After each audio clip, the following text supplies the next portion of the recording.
bonjour à tous, que le Seigneur vous bénisse. Soyez le bienvenu à notre rendez-vous quotidien, 5 minutes pour restaurer. Alors, en ce jeudi 9 octobre 2025, nous voulons continuer notre thème que nous avions amorcé depuis ce lundi, à savoir la consolation.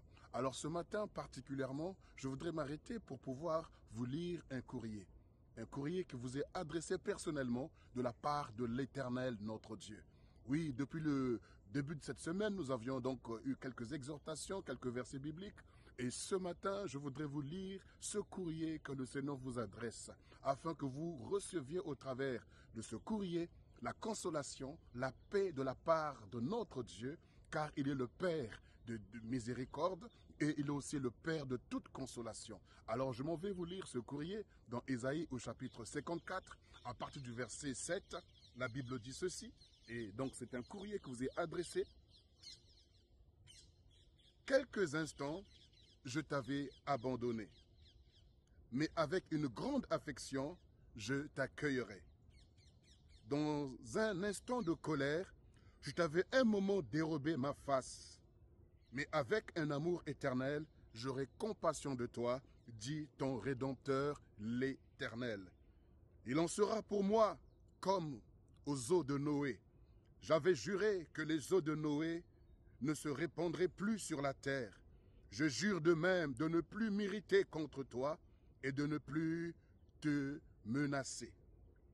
Quand les montagnes s'éloigneraient, quand les collines chanceleraient, mon amour ne s'éloignera point de toi, et mon alliance de paix ne chancelera point, dit l'Éternel qui a compassion de toi, malheureuse, battue de la tempête, et que nul ne console.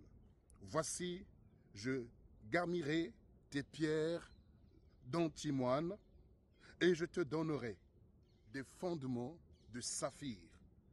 Je ferai tes créneaux de rubis, tes portes d'escarboucles, et tout ton enceinte de pierres précieuses.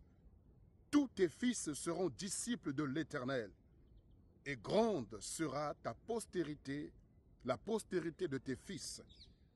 Tu seras affermi par la justice, banni l'inquiétude, car tu n'as rien à craindre, et la frayeur, elle ne s'approchera pas de toi. Si l'on forme des complots, cela ne viendra pas de moi. Quiconque se liguera contre toi tombera sous ton pouvoir. Voici, j'ai créé l'ouvrier qui souffle le charbon au feu et qui fabrique une arme par son travail. Mais j'ai créé aussi la destruction pour le briser. Toute arme forgée contre toi sera sans effet. Et toute langue qui s'élèvera en justice contre toi, tu la convaincras. Tel est l'héritage des serviteurs de l'Éternel, tel est le salut qui leur vient de moi, dit l'Éternel. Voici le courrier que le Seigneur t'adresse ce matin pour te dire qu'il connaît ton histoire, il connaît ton parcours, il sait tout ce par quoi tu es passé, mais il te dit ce matin qu'il te connaît, il te console. Oui, malheureuse, abattue par la tempête, par les oppressions de la vie, par les challenges, les difficultés de la vie. Le Seigneur sait ce que tu traverses, mais il vient à ton secours. Il dit quand les montagnes chancelleraient, quand les collines s'éloigneraient, mais sa paix éternelle ne chancelera jamais. Il est avec toi. Quiconque ça t'attaquera tombera sous ton pouvoir. Toutes les pensées, toutes les paroles, toutes les images ou alors les préjugés que les hommes ont de toi, laisse-moi te dire que ton Dieu te justifie. Ne t'attriste plus, ne sois pas abattu, mais reçois la consolation au milieu de ton chagrin, au milieu de tes douleurs, au milieu de ta solitude la plus profonde.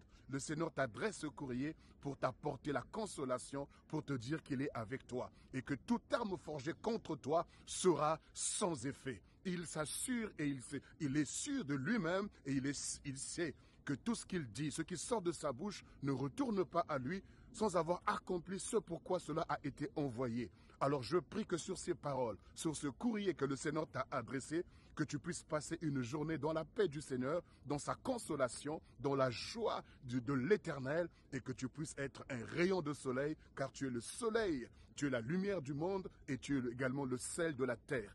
Que le Seigneur te bénisse, que tu passes une excellente journée et n'oublie pas de relire encore ce courrier, Ésaïe 54, du verset 7 au verset 17.